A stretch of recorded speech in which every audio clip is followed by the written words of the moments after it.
Kevin May. I'm going to be talking to you today about why the drinking age should be lowered back to 18.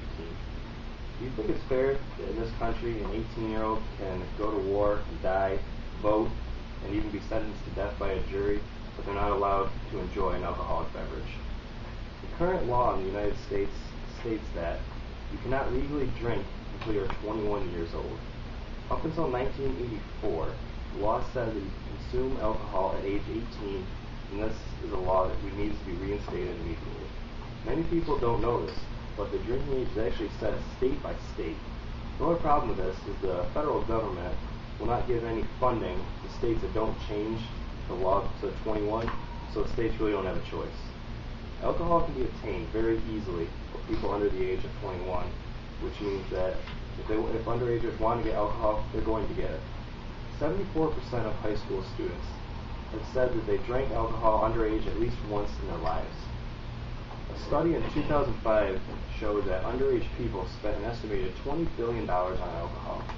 The only thing that all of these stats show is that teens are going to get drunk and obtain alcoholic beverages no matter what the law is, and nothing is going to stop them.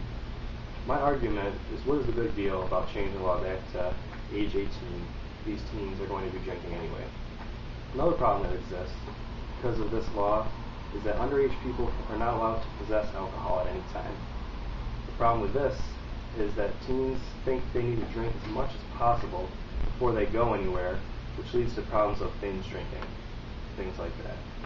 If they could carry their alcohol with them, there wouldn't be as much pressure to drink as much and as fast before they go out.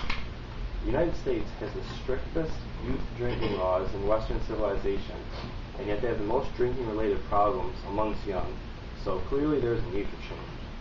This is a very simple solution to this problem. Just change the law back to age 18.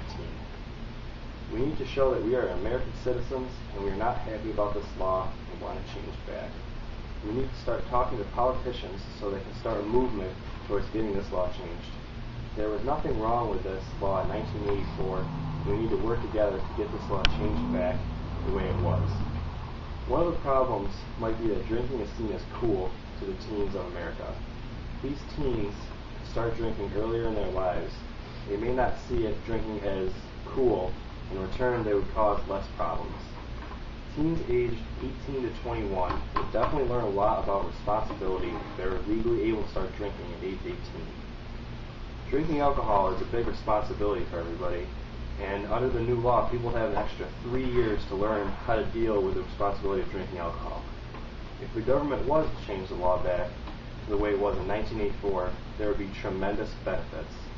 First off, the original reasoning behind changing the law to 21 was that they claimed to reduce the penalties on highways, but indeed it has not. Also, there wouldn't be as many teens getting in trouble for alcohol-related crimes like open container or underage possession, which these crimes to me are not very substantial. Not only are the kids not getting in trouble from law enforcement, this means that those law enforcement officers that are spending their time dealing with these kids are not spending their time dealing with more serious crimes than some underage kids who are just drinking some alcohol and trying to have a good time and not hurt anybody. Many people think that the young people are doing the binge drinking in uncontrolled or underground environments, but we believe if they were legally able to drink, these types of activities would not occur as frequently because they would not need to be hidden about it. Many people wonder what they can do in order to help us get this ridiculous law changed. One thing you can do is start talking to your local politicians because they have the most power to get the laws changed than us as just people. You can write letters or even run for office, but the main thing is you need to get involved in your government and be part of this change. You can also sign some of the many petitions that are going around. There's online petitions, door-to-door petitions, or you can even start your own. If the government sees that there's a great deal of support towards us getting this lowering law changed, then they'll be forced to take action. Alcohol is a big part of everybody's life, whether you're of age, underage, drink, or don't drink. It's part of our culture and probably will always be, so we need to learn to deal with it. Underage people are going to consume alcohol no matter what the law says, so we might as well make it legal for them to do so, and it'll be less hassle on everybody involved. A recent study shown that 78% of people are against the push or against the push towards lowering the drinking age. So we need to band together and help persuade those people that lowering the age is a great idea, and we need to get this law changed. You got to remember that if us as people do not take action, nothing will happen, and the government's not going to do anything to help us out with this law.